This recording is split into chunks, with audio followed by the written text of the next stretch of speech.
Всем доброй ночи. Итак, друзья мои, сегодня у нас мистика у камина. Продолжаем 7-й выпуск.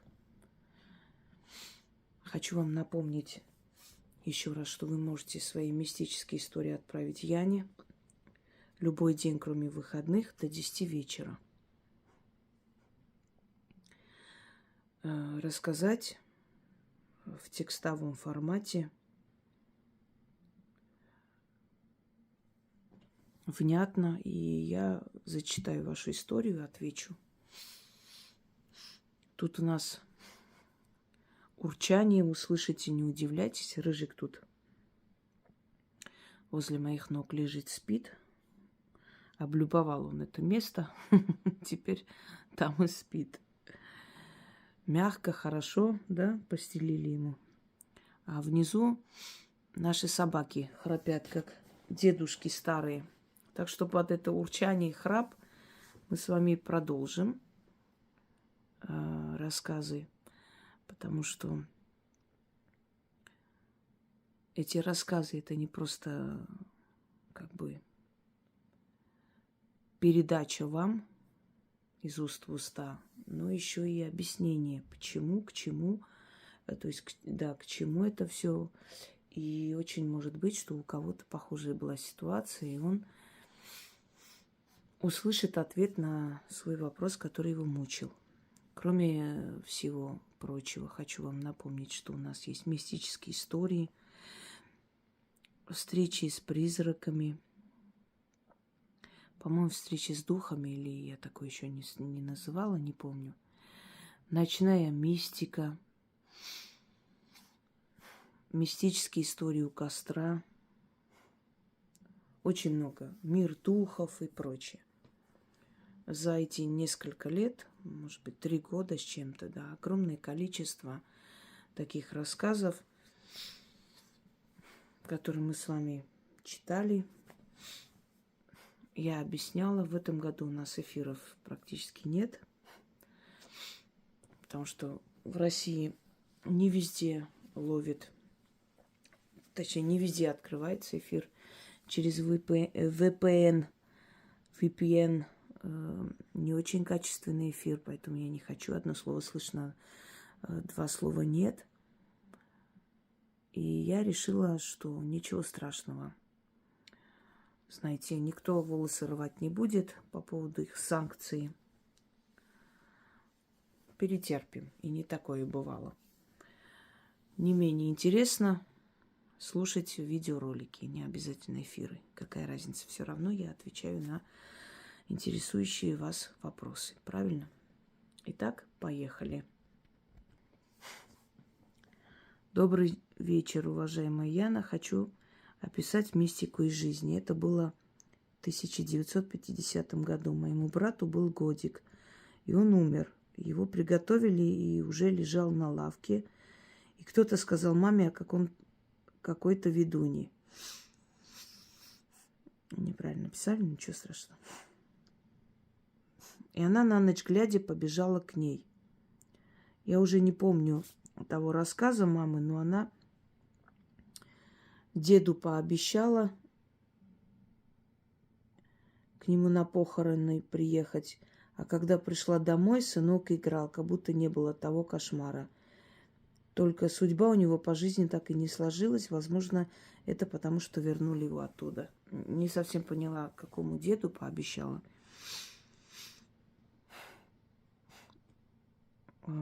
К ведуне или к ведуну, наверное, побежала. Ну, хорошо, к ведуну, может быть.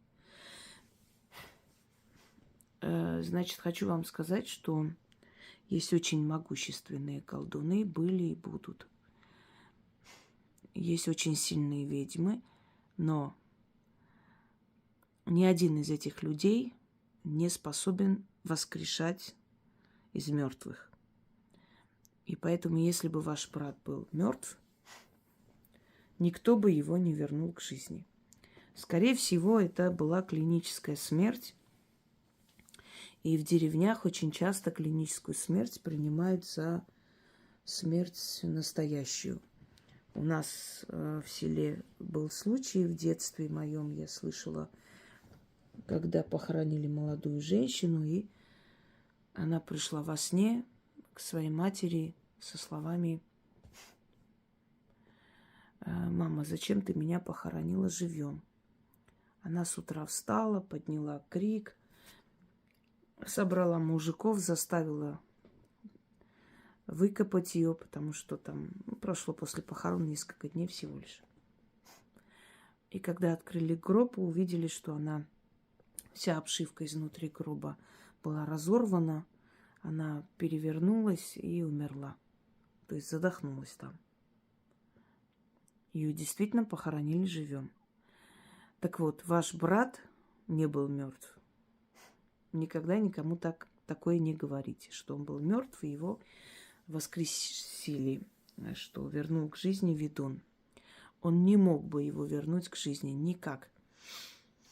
Вернуть к жизни можно человека из комы, призывая его душу, уговаривая вернуться. Многие души из комы не возвращаются, потому как там хорошо. Именно поэтому я родственникам говорю, чтобы они уговаривали душу своего родного человека вернуться. Просили, уговаривали. Они не хотят возвращаться. Я знаю по себе, там очень хорошо. Ты не хочешь вернуться в этот мир, в этот скучный, тяготный мир. Опять тащить этот крест на себе под названием «земная жизнь». Это одно. Могут вернуть из клинической смерти. Потому что, опять же, душа между мирами ни туда и ни сюда может вернуть сильный колдун. Следовательно, ваш брат не умер. У него была либо кома, либо клиническая смерть. Но в селениях народ неискушенный, и они принимают это за смерть. Потому что человек, у него все признаки смерти. Он холодный, он не дышит. Так кажется, что он не дышит. Но его дыхание практически незаметно, потому что его сердце очень медленно бьется, замедляя все процессы в организме. Когда процессы в организме замедляются, то сердце справляется со своей задачей, следовательно, поддерживает жизнь несколько дней, даже, может быть, несколько недель. А этого очень сильно боялся Гоголь. Сегодня как раз я об этом вспоминала. Он ужасно боялся быть захороненным живем. И его действительно живем и захоронили. После это было доказано. И он очень просил своих друзей не хоронить его до того момента, пока не будут явные трупные признаки. Вот тогда только хоронить. Он очень боялся, что его живем похоронят. И этот страх, видимо, был не на пустом месте. Может, его во снах предупредили, может, какое-то внутреннее сознание, ощущение. Кроме того, он был мистик, и очень может быть, что потусторонний мир каким-то образом все же давал о себе знать и предупреждал. И его все же, его страхи оправдались, его похоронили живем. Вот именно для этого и существует морг, когда возят человека туда. Много было таких случаев, когда резали сначала, прежде чем открывать, то есть раскрывать человека, да, полностью, делают надрез. И если пошла кровь, значит, человек жив, организм еще живой. В Индии от укуса какого-то скорпиона или змеи, сейчас не помню, может, и то, и другое, наступает полный паралич. Сознание есть, но человек ничего делать не может. Он не может ни глаза открыть, ни говорить, ни шевелиться, ничего. И он слышит, что его готовят к сожжению. И так очень много живых людей было сожжено. Потому что думали, что он умер. А там особо не практикуется морг. Точнее, совсем не практикуется. Вот с этой стороны я все-таки сторонник того, чтобы человека перед смертью отвезли в морг. Потому что много бывает случаев, когда возвращают к жизни. Просто видят, что человек живой. Ну, может, для этого и существует вся эта процедура освидетельствование смерти и прочее. Живой был ваш брат. То, что у него жизнь пошла не так, это не потому, что его вернули из мертвого мира, вот поэтому. Там могут быть разные причины. Сейчас мы не будем в это углубляться. Может быть, он был проклят изначально, поэтому его судьба так и складывалась. То подумали, что умер, то в кому впал, то еще что-нибудь. У таких людей изначально тяжелая судьба. Они тяжело рождаются, у них всю жизнь, то есть всю жизнь приносят проблемы своим родителям, и так проблемно и живут, и уходят. Пойдемте далее. Добрый день, дорогая Инга и Яна. Хочу рассказать мои мистические истории о встрече с призраками. Мне было 18 лет.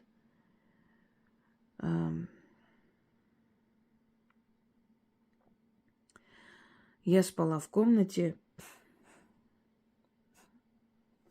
Сейчас, секунду. Мне было 18 лет, я спала в комнате в 03:04 часа ночи. Мне как будто кто-то очень нежно разбудил. Знаете, этот кто-то как будто сам очень нежно открыл мне мои глаза. Смотрю, передо мной стоит старик. Одежда белая, длинная, вижу бороду, волосы до плеч. Я так поняла, что этот некий хотел, чтобы я его увидела. Смотрели друг на друга несколько секунд, но я не побоялась. Смотрела и не верила своим глазам. Вдруг он стал по пространству перемещаться. Смотрю, нет ног и не касается пола. А перемещается, перемещается, как облако, к окну и растворился в темноте. Побежала к окну, чтобы увидеть, куда он пропал, но никого не было. Кто это был, для чего пришел ко мне, что хотел сказать, я так и не поняла. Заранее скажу, что после этого у меня ничего такого не произошло. Кто это мог быть? Кто угодно мог быть. Мог быть ваш пращур, прадед. Быть может, вы старший внук в семье своей бабушки в тот момент были. Или внучка, да. И он мог прийти просто посмотреть на вас. Он захотел посмотреть на свое продолжение.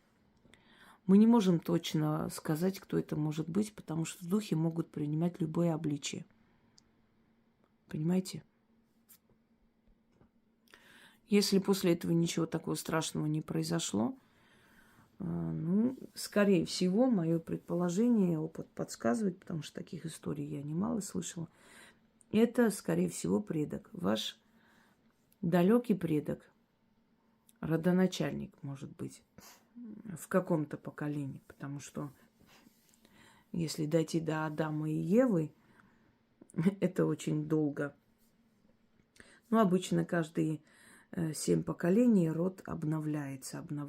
И вот тот, который был родоначальником, после которого 7 поколений пошло, да, он считается пращур 7 поколений. Но есть более старые, более древние пращуры.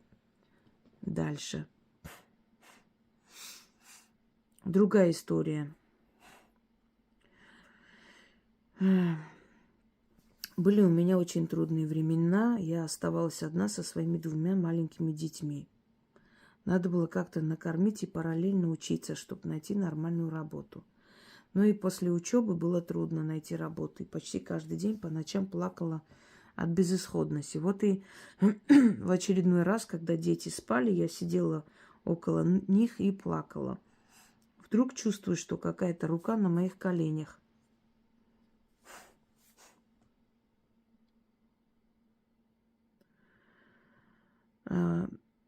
Инга, дорогая, как с другом сидишь и рассказываешь о своих трудностях, и вдруг рукой по спине по-дружески хлопает, как бы все будет хорошо, не переживай. Вот так я почувствовала на моих коленях. Я сначала удивилась, потому что дети спали, я одна. Не растерялась и спрашиваю, кто ты, хочу увидеть тебя. Что ты хотел мне сказать? Но бесполезно. Знаете, что было интересно? Некоторое время назад я писала письмо, чтобы приняли на работу, и не было ответа. Буквально на следующий день пришло письмо, и меня приняли на работу. Дорогая Инга, мне очень хотелось бы узнать, кто это был. Ведь мы издалека, вы издалека все видите, чувствуете. Может, это моя бабушка была, или хотелось бы узнать, силен ли мой род. Неправильно писал человек, но я исправляю. Если род не такой сильный, могут ли помочь и предупредить? Я не думаю, что у вас не сильный род. Если вы в трудной ситуации выжили, дошли до этого дня, значит, все-таки род сильный, потому что в наше время дошли те до нашего времени, у кого сильный род.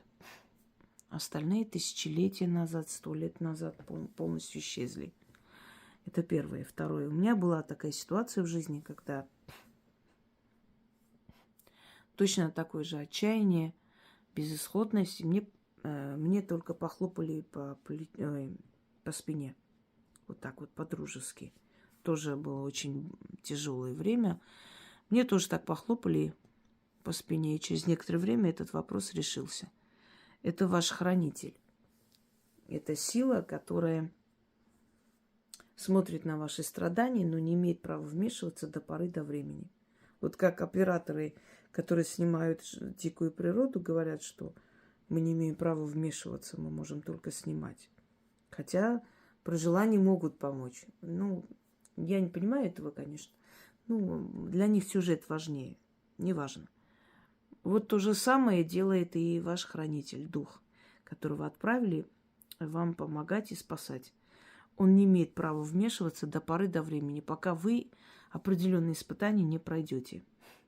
И когда уже подходит момент, что это испытание пройдено, теперь можно вам помочь, он мог вас успокоить, дать знать о том, что вы не одни, и что он присутствует в вашей жизни, и скоро все будет хорошо. И, собственно, вы говорите, что так и случилось. Еще одна история. Я спала и вдруг чувствую, что кто-то гладит мои волосы. Сначала подумала, что это моя дочка, и громко сказала: не мешай спать, завтра на работу должна пойти, надо спать. Но чувствую в полусне, что еще гладят волосы. Открыла глаза, а рядом никого нет. Ночь, и я одна в комнате. Может, это был домовой или родная душа. Это мог быть кто угодно. Опять же, мы не можем гадать сейчас, вот кто это мог быть. Может быть, домовой, может еще. Добрый дух. Кто бы это ни был, это добрый дух. Но чаще всего это бывает домовой. Слыхали, когда у коней, например, дворовой плетет косы? Некоторые говорят, что это ласка, которая лазит по лошадям и плетет им косы. Но вы знаете, одно дело так, скажем, мешать волосы, да, и создать некое такое ощущение плетенной косы. Другое дело, когда это все заплетено, еще как резинкой, чем-то таким внизу закреплено. Ласка не догадается. Просто все как бы валят на ласку, но этот зверек в некоторых районах вообще не обитает.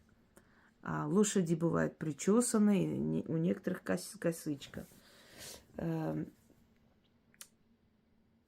Домовой иногда перемешивает, то есть лохматит волосы во сне, иногда гладит. Если гладит, это к добру. Если лохматит, значит, говорит, что кто-то пытается что-то делать или начитывает, путает вашу жизнь. Понимаете? Ну, это мог быть кто угодно, но, судя по моему опыту, чаще всего это домовой. Вы понравились ему. Значит, вы хорошая хозяйка. Значит, у вас все чисто, убрано. Домовые любят хозяйственных хозяек, которые убирают дом. Они не любят этот энергетический мусор. Образуется такой энергетический мусор, когда в доме грязно, и темные духи слетаются. Для них это такое, знаете, лакомый кусок. Им нравится в таких грязных местах обитать. Другой случай. Лето во дворе, хорошая погода, и не заметила, что уже время позднее. Почти 12 ночи, мало что может быть. Хотя до дома не так далеко, почти бегом с детьми идем домой. У дороги есть магазин.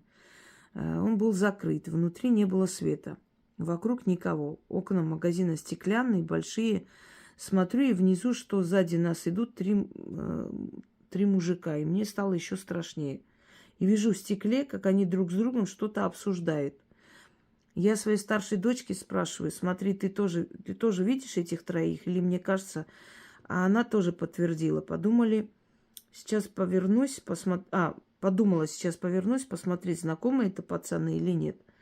Насколько было мое удивление, когда повернулась, никого не было. Рядом не было ни дороги, чтобы свернуть, ни подъезда, или так быстро исчезли, чтобы мы не заметили. Я даже еще раз спрашивала: ты точно увидела тех троих? Она подтвердила. Еще раз. Мы дошли домой, но этот случай я запомнила навсегда. Так и не поняла, кто они были. Этот случай был прошлым летом. Я стояла... это уже другая история. Сейчас еще. Значит, это объясню. Я когда-то... Меня позвали, попросили заговорить человека больного. Я пришла, посмотрела на него и сказала, что он не жилец. Поэтому нет смысла его мучить. Жена сказала, что готова оплатить, пожалуйста, только вот помогите. Я говорю: вы поймите, во-первых, я больным людям помогаю даром, я не лечу, заговариваю. То есть помогаю, чтобы лечение пошло впрок, да. И во-вторых, я просто вижу, что человек уже наполовину на том свете. Тут, смысла нет. Зачем это нужно? Я объяснила ей, она заплакала, мы с ней поговорили, ее успокоила. И вышла и иду. Уже ночь. Ближе к 11. А мне идти долго. Наверное, минут 20 до дома. Там маршрутки не едут уже в это время. Ничего не едет. И такси тогда особо не работало у нас. Я тоже проходила мимо витрины и увидела сзади человека, который за мной шел. Сначала у меня вся спина прям охладела. Я думаю, понятно, кто-то меня преследует, а там темно. Повернулась, чтобы сказать, что вам надо от меня. Смотрю, никого нет. Снова смотрю в эту витрину, опять он стоит. Он уже стоит за моей спиной. Опять повернулась, нет, опять. И я просто бегом на одном дыхании, читая заговоры, дошла до дома. Мне тоже бывает страшно, я тоже человек земной. Я тоже, скажем так, мне не чуждо ничего человеческого. И я поняла, что это некто. Я поняла, что это не человек. Когда я поняла, что это не человек, мне немного стало легче, потому что человека следует бояться больше, чем духа. И ночью он мне приснился и сказал: и чего ты так перепугалась? Я же пришел тебя охранять, что ты так бежала от меня? Вот некто такой высокий и здоровый. Так что, скорее всего, они пришли просто вам помочь. Они показались, а потом исчезли, когда увидели, что вы испугались. Они просто люди не всегда понимают, не иногда, а чаще всего боятся этого, вместо того, чтобы анализировать и понять, а зачем? Вы же сказали, я боялась. Со мной были дети. Вот вас было 3, наверное, да, с детьми? 2 детей и вы. И каждого из вас кто-то охранял. Вот вы и увидели 3 мужчин. Ваших хранителей, каждого из вас. Значит, у вас сильный род. И они все же отправляют вам эту охрану и помощь. Видите? Не первый раз. Дальше. А этот случай был прошлым летом. Я стояла на узкой дороге. Рядом росли деревья. Было тепло, не было ветра. Но было темно. Стою и жду знакомую и любуюсь деревьями. Вдруг слышу стук. Или как дети прыгают с небольшой высоты на землю, раздается звук. Смотрю, никого нет. Но одна очень тоненькая ветка шевелится. Инга, если не шевеление ветки, я бы подумала, что мне показалось. Но каково было мое удивление, что на этой ветке смогла стоять только птичка. Но стук ноги почти 5-летнего ребенка. Подошла смотреть, говорю, кто ты, покажись. Но никого. Пришла знакомая, рассказывая, она говорит, если бы я была на твоем месте, я бы убежала отсюда. Что это могло быть? Спасибо большое, что вы есть. Я вам скажу, что это могло быть. Вот смотрите. Моя бабушка когда-то зимой по молодости вышла и шла по делам. Не знаю сейчас, куда она шла, но далеко от дома. По селу шла. Была зима, люди в домах. Вы знаете, что зимой особо много народу не ходит туда-сюда.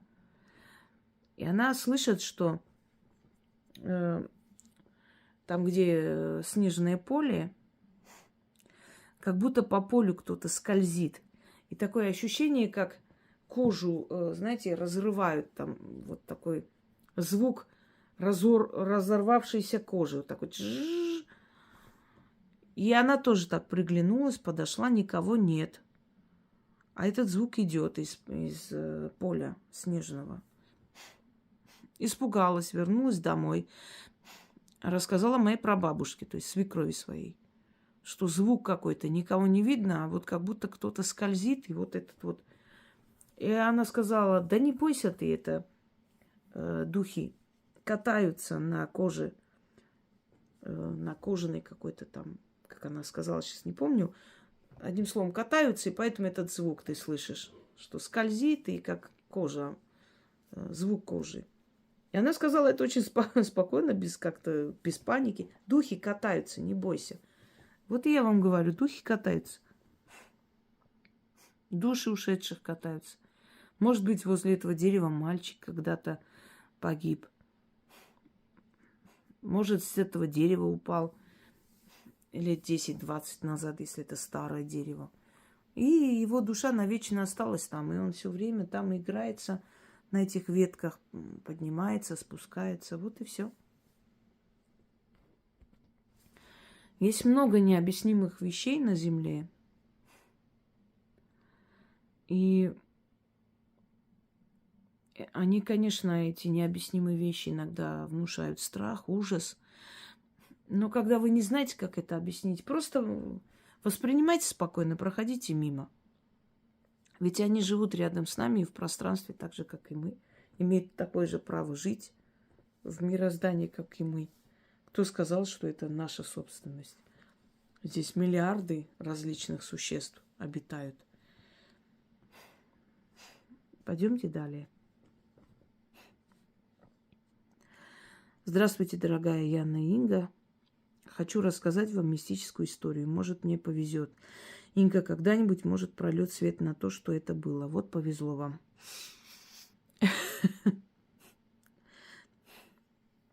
Сейчас вот после Нового года подарили ребенку много конфет.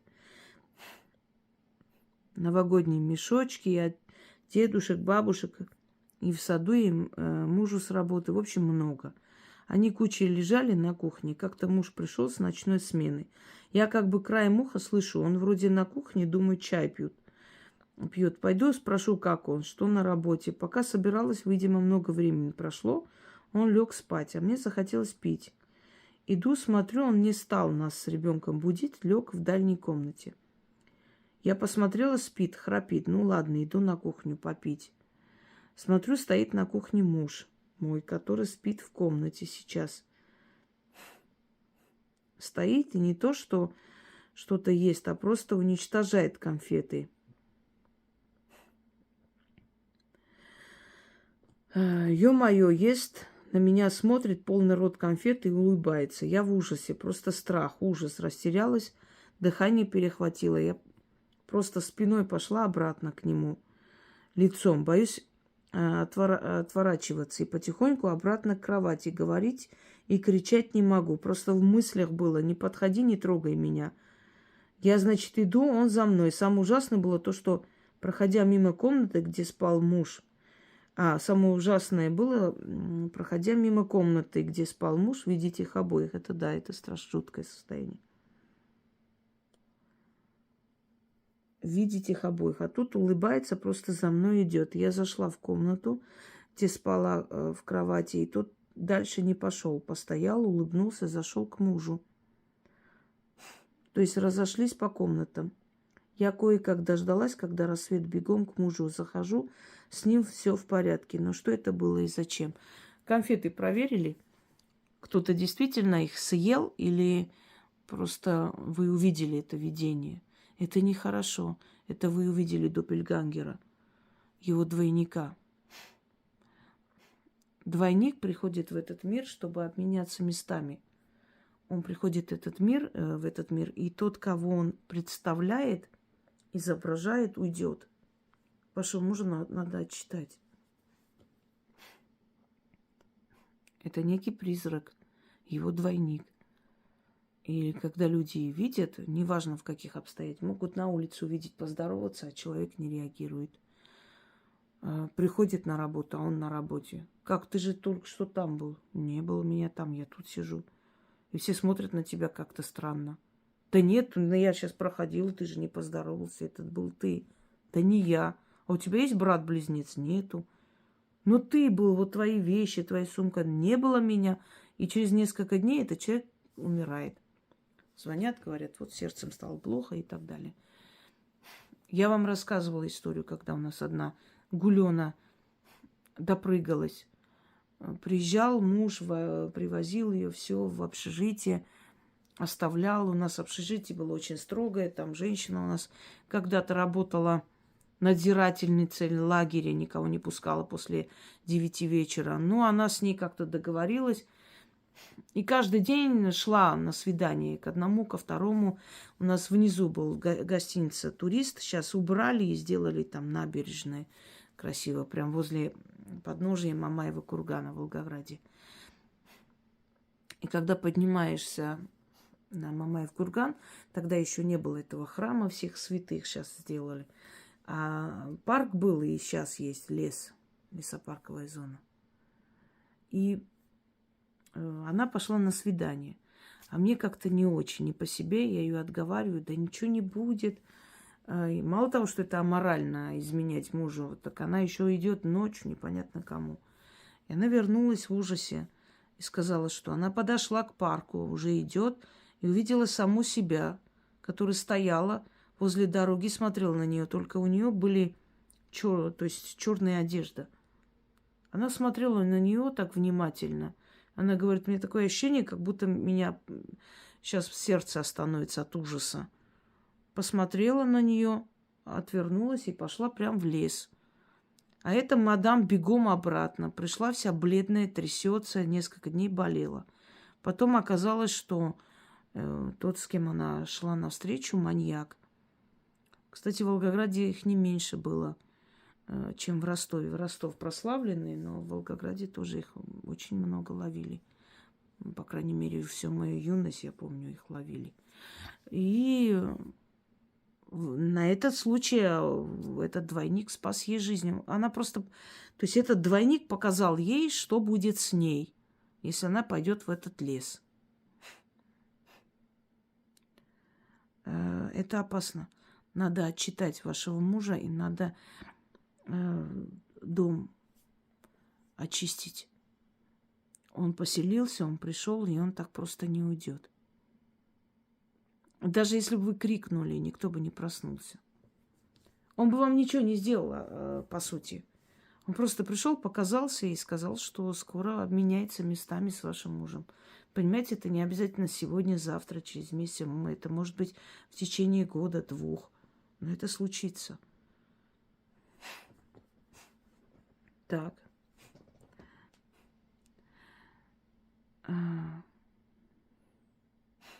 Когда такое видите, или звонят вам в дверь, смотрите, там никого нет, или стучат, никого нет, или явление в доме резко. Вы можете представить себе вот на секунду кто-нибудь, кто сейчас слышит, вот такое видеть вам? И вы же понимаете, что это трезвый, нормальный человек говорит. Не алкоголик, не наркоман, это не какие-то бредни наркотические. Это нормальный, адекватный человек такое видел. Это говорит о том, что мир под потусторонний существует, хотите вы этого или нет. Как человек, который столкнулся с этим много раз. Много раз. Я никогда бы не сказала то, чего я сама не видела и не верю. И когда такое видите, успейте сказать: вчера приходи. То есть уже ушедшим временем. Вчера. Вчера приходи. Пойдемте далее. Здравствуйте, уважаемый Инга. Позвольте рассказать вам свою мистическую историю. Этот случай произошел со мной 12 лет назад, когда я была беременна. Начну с того, что на самых ранних сроках, когда еще неизвестен пол ребенка, муж очень хотел мальчика. А мне было без разницы, кто родится, поэтому он ходил, всем говорил, что у нас обязательно родится мальчик. Однажды мне приснился сон, как будто бы ребенок, который живет у меня в животе, говорит мне: «Мама, я же у тебя девочка, почему вы всем говорите, что я буду мальчиком?» В то утро я уже точно знала, что у меня родится дочка. Прошло еще немного времени, и ко мне начал ходить черный кот. Он ходил именно ко мне, беременной. На мужа не было вообще никакой реакции. То есть он проникал в нашу квартиру через открытую форточку или открытый балкон. Однажды на улице был сильный ливень, и я позакрывала все форточки, окна. Так этот кот разбегался и своим телом бился в окно до тех пор, пока его не разбил и не вошел ко мне в квартиру. Если в момент, когда кот приходил, я находилась дома, значит, он просто меня находил. Мы встречались обязательно с ним взглядом. И он тут же убегал. Если же меня дома не оказывалось, когда он приходил, то кот просто садился и ждал меня. Однажды я пришла домой, мой муж спал, а кот лежал рядом с ним. А на коте сидел наш попугай. И опять мы встретились с ним взглядом, и кот убежал. Так продолжалось на протяжении 5 месяцев, пока я не уехала рожать. И этого кота не трогала, с ним не разговаривала. Мне всегда было жутко и страшно от встречи с ним. Тогда я не была знакома с вашим каналом, и люди мне советовали повесить в квартире семистрельную икону. Я ее повесила, уехала в роддом. С тех пор икона так и висит, а кота больше не видели. Моей дочке скоро исполняется 12 лет. Смотрите, ваш муж допустил большую глупость. И вообще допускают большую глупость люди, которые заранее, во-первых, покупают вещи ребенку. Ребенок еще не родился. Народ же не глуп, когда советует заранее ничего не покупать, имя заранее не выбирать, не говорить, по крайней мере, всем подряд, не говорить, кто родится и так далее. Ваш муж постоянно говорил, что будет сын. Следовательно, вот почему ваша дочь пришла, потому что ее душа, которая вселилась потом в ребенка и родилась в этот мир как человек, она негодовала. Своими словами отец ставил запрет на ее рождение. Он же хотел мальчика, ему нужен был мальчик, а девочку он не хотел. То есть он хотел мальчика, больше никого, чтобы не было. Мальчик, только мальчик. И тем самым он закрывал постоянно приход вашего ребенка в этот мир. А этот кот, смотрите, духи, души, потусторонние силы, они могут использовать энергию животных, птиц, чтобы прийти что-то передать людям. Ну, например, голубь может взлететь, удариться о стекло, через некоторое время кто-то умрет в доме. Во время похорон птицы могут кружить над могилой человека, и одна может сесть на гроб человека, например. На кладбище внезапно может появиться кошка и сопровождать вас, или собака ночью может выйти и с вами проходить всю дорогу, провожая вас домой. Особенно в 90-е, когда была такая смена ночная, да, люди боялись, не было ни такси, ничего нормального. Как могли, выживали и грабили, и убивали постоянно людей. И бывали случаи, когда собаки сопровождали. Просто собаки шли рядом с женщиной, а хулиганье, думая, что это ее собака, не подходила. Оказывалось, что эта собака вообще не ее, она исчезала туда, откуда пришла. Это не видение, это не привидение. Это реальная создание, реальное животное, реальный кот или собака. Но они не сами хотят прийти к вам. Их энергию используют силы, чтобы прийти. Этот кот пришел, потому что ваш муж сказал, что дочь ему не нужна, сын будет. А раз дочь не нужна, дочь надо забрать. И этот кот – некая потусторонняя сила, которая приходила за душой вашего ребенка. Не икона спасла. Видимо, просто ваше упорство и то, что вы не боялись, что вы не гнали, не обидели никак этого кота, никак. Хотя боялись, то есть жутко вам было, но вы никак не обидели, ничего не сделали плохого. Видя ваше спокойствие, ваше уважительное отношение, человеческое отношение к нему, он все-таки ушел, не стал забирать вашу дочь. Но у вашего ребенка будут трудности, они уже есть. И в школе, и в жизни, и будут дальше. Нельзя. Люди должны умнеть. Они не должны вмешиваться в желание, в волю тех сил, которые нас отправляют в этот мир. И глупо себя вести тоже не нужно. У нас будет сын, 100%. Постоянно говорить такое, это значит отрицать рождение дочери. Она не нужна. И он по нежеланию своему практически чуть не отдал в руки сил смерти. И они приходили в ваш дом. Эту икону можете оставить, можете снять, и она ничего никак не повлияла. Это просто случай. Вы уехали, кот перестал приходить. И увидев ваше, еще раз говорю, упорство и уважительное отношение к нему, он просто не стал забирать вашего ребенка. Сила смерти это. Некая сущность, посланная от сил смерти. Потому что если вам сын нужен, а дочь не нужна, значит, дочку отдайте нам обратно. Пришли забирать. Понимаете, о чем я говорю? Из-за глупости отца. Пусть не специально. Он же сейчас любит ее и рад. Все мужчины хотят сына, а дочь любит больше жизни. Вот что интересно.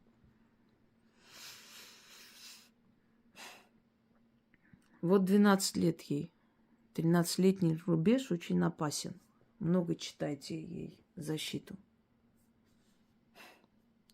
Здравствуйте, уважаемые Инга и Яна. Спасибо за интересный, весьма познавательный канал. Моя история такая. У моего супруга была бабушка, дама весьма с непростым характером. С самого начала наши с ней отношения не заладились, и несмотря на то, что за некоторые качества я ее по-своему уважала, мы с ней находились в состоянии холодной войны, периодически переходящей в активное наступление. Через некоторое время мы с супругом приобрели свой дом и переехали. С бабушкой супруга я больше не общалась. 5 лет назад она умерла. И я помогала свекрови. Вот она меня просто золото. Организовать поминки после похорон. 4 года было все спокойно. А потом бабушка начала мне сниться с завидной регулярностью. Я спрашивала у супруга со свекровью, не снится ли им бабушка. Но им не снилось ни разу. Сначала сны были хорошими, потом не очень. В последних снах бабушка плохо выглядела. Я знаю, что покойники часто снятся, чтобы их помянули. Но эта женщина в свое время столько крови мне выпила, что от снов я просто отмахивалась и жила дальше. Пока мне не приснился такой сон, что отмахнуться не получилось. Я была в каком-то очень древнем каменном храме. Было темно, и на стенах горело несколько факелов. Я там мыла полы почему-то.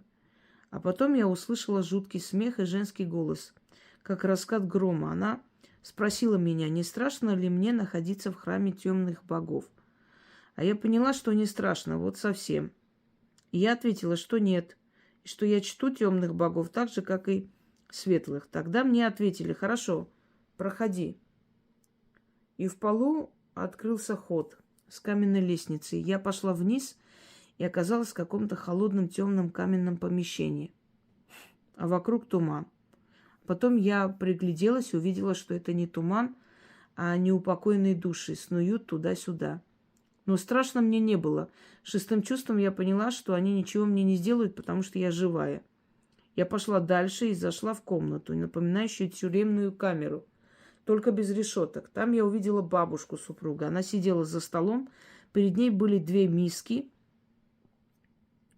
одна с мылом, другая с сырниками. Когда мы жили все вместе, я часто готовила сырники. Бабушке они очень нравились. Так вот, она показала мне рукой на миску с сырниками и сказала дать ей миску с мылом. Я говорю: бабушка, вы ошиблись, миска с мылом рядом. И тогда она разревелась и начала кричать, что она уже давно здесь, что хочет есть, но сколько бы ни старалась взять сырники, ей под руку всегда попадает мыло. И она думала, что хотя бы я могу ей дать эти сырники. А я вдруг осознаю, что это место является чистилищем. И это мыло для того, чтобы бабушка сначала очистила свою душу. Я начинаю ее уговаривать, чтобы она все-таки взяла мыло, чтобы очиститься. Но она опрокидывает миску с мылом и кричит, что не хочет этого делать. И я просыпаюсь. В общем, я рассказала все мужу и попросила его, чтобы он помянул бабушку, так как достала она меня уже во снах приходить. Я пожарила целую кучу сырников, муж отвез их свекрови, та раздала по соседям.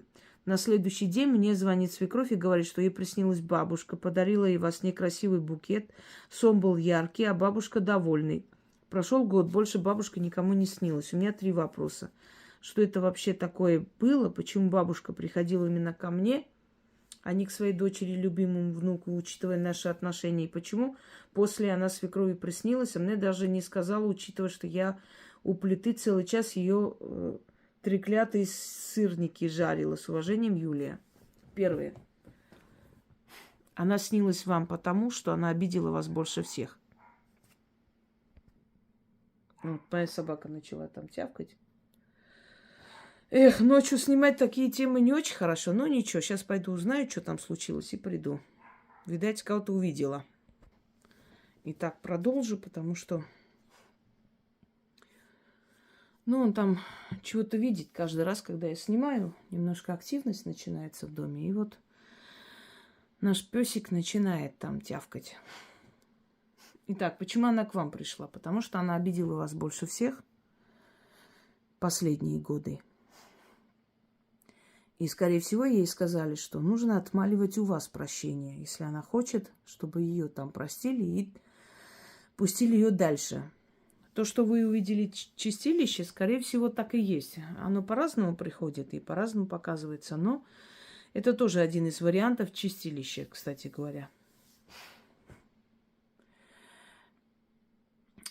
Почему раздают еду и как это может дойти до умершего? В древние времена считалось, что через энергию живых мертвые берут то, что хотят. Ну, вот, например, любимое блюдо делают, там, готовят, садятся, кушают, да. Считается, что это дань памяти человека. Вроде они сами едят, но для него делают. Потому что мертвый может насладиться только через энергию живых, своих родных, близких, соседей, знакомых. Берет от них эту энергию и насыщается. Поэтому, когда хотят помянуть или хотят помочь душе, или дать любимое блюдо, или то, что, скажем так, то, что она просила во сне, обычно раздают соседям и знакомым. И тем самым это все доходит и до покойной души. Так что вы правильно сделали. И я вам ответила. Вы увидели это чистилище. Она приходила к вам для того, чтобы... Потому что вас обидела больше всего. А потом, когда вы сделали то, что она просила, ей просто запретили дальше вам сниться. Она уже отмолила перед вами. То есть получила ваше прощение. Вы же для нее это сделали, эти сырники, чтобы раздать. Все. И ей больше просто не позволили вас беспокоить. Она довольна, ушла. Так, теперь давайте последнюю историю, наверное, прочитаем на сегодня. На всякий случай я отмечу, чтобы потом помнить, где остановилась. Итак. Уважаемые Инга и Яна, здравствуйте. Хочу поделиться историей. В середине апреля этого года, примерно за неделю до родительского дня, умерла одна знакомая женщина нашей семьи. Накануне родительского дня я думала о ней, и через какое-то время в дом через балконную дверь залетел воробей. Он был... Ой. Он был спокоен.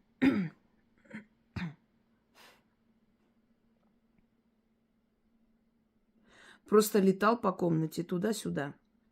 Я по незнанию начала его выгонять. Открыла двери с обеих сторон квартиры и пыталась помочь ему вылететь. Долго мне это не удавалось, но когда он все-таки вылетел, я быстро закрыла дверь, но потом заметила, что он еще пару минут бился клювом в дверь. Ой, это кофе, наверное, опять. Я вынесла хлеба, думала, может, голодный, больше я его не видела.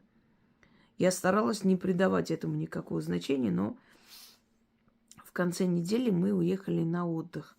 А когда вернулись, не смогли зайти в квартиру. Замок заклинило. Попасть в дом мы смогли только на следующий день. Спустя 2 месяца у мужа украли ключ от квартиры. А когда принесли новый, перепутали адрес получателя. Но мне удалось его найти. Через пару дней после этого я играла с ребенком на балконе, как вдруг в мою сторону полетел воробей. Задел меня по голове и улетел. Видимо, хотел залететь в квартиру, но я сидела у двери, и ему не удалось. Уважаемый Инга, скажите, есть ли в этой истории плохое предзнаменование или это совпадение? Теперь смотрите. Украли ключи вашей квартиры. Смерть этой женщины никак не связана с воробьем. Может быть, отчасти и предупреждали, что и такое может быть, но в любом случае ее смерть ничего не решала ни в лучшую, ни в худшую сторону вашей жизни, поэтому насчет нее мы сейчас не будем говорить. Силы используют, как я уже говорила, энергию животных, чтобы предупредить, помочь, сказать, опередить и так далее. Вы сами сказали. Теперь смотрите, воробей прилетел и пытался о чем-то вас предупредить, и вы выгнали. Внедрение внезапное. Потом воробей начал стучаться в дверь клювом, да? Это что означает? Силы хотели сказать: будьте осторожны, через дверь могут к вам прийти незваные гости. Заклинил замок. От чего, как вы думаете? Потому что пытались открыть. Когда пытаются открыть и не могут открыть, там что-то потом клинит. То есть испортили внутри замок, поэтому заклинило. И вы не смогли попасть в квартиру. Потом снова воробей пришел и вас предупредил. Или после этого ключи, украли. Для чего украли? Чтобы зайти в вашу квартиру. Один раз пытались какими-то другими ключами открыть, не получилось. Второй раз уже украли, чтобы прям этими ключами зайти. Поменяйте эти ключи. Внутренний замок тоже сделайте отдельный, помимо тех ключей, которыми открываете дверь. И внутри, когда вы будете внутри, чтобы закрыть так, чтобы никто не мог открыть. И будьте осторожны, это, скорее всего, знакомые ваши люди. Это не чужие люди. Они знают, где им взять у мужа ключи и так далее.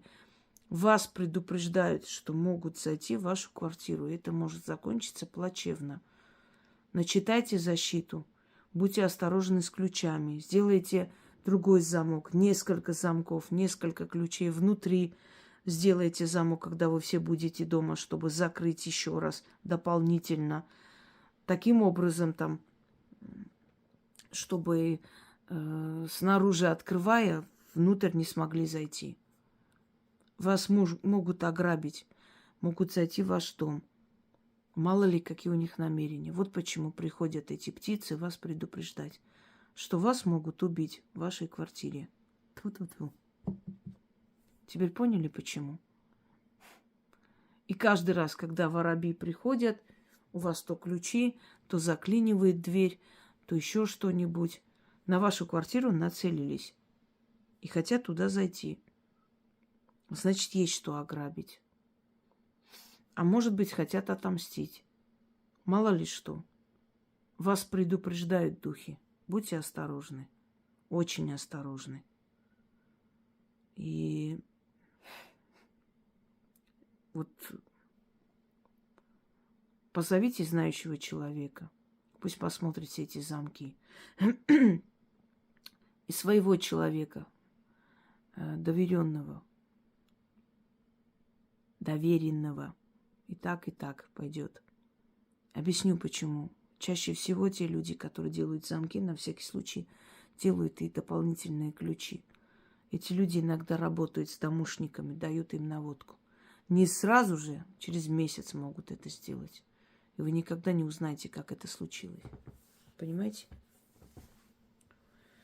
Очень много недобросовестных, конченых людей, которые зарабатывают свои деньги, не считаясь чужим горем. Иногда вы совершенно не подумаете на человека, а он окажется таким подонком, что не дай боги. Будьте очень осторожны. Это вам предупреждения идут с потустороннего мира. Причем конкретное предупреждение о смертельной опасности. На этом все. У нас еще есть мистические истории. Я уже вам сказала, объяснила, как их отправлять.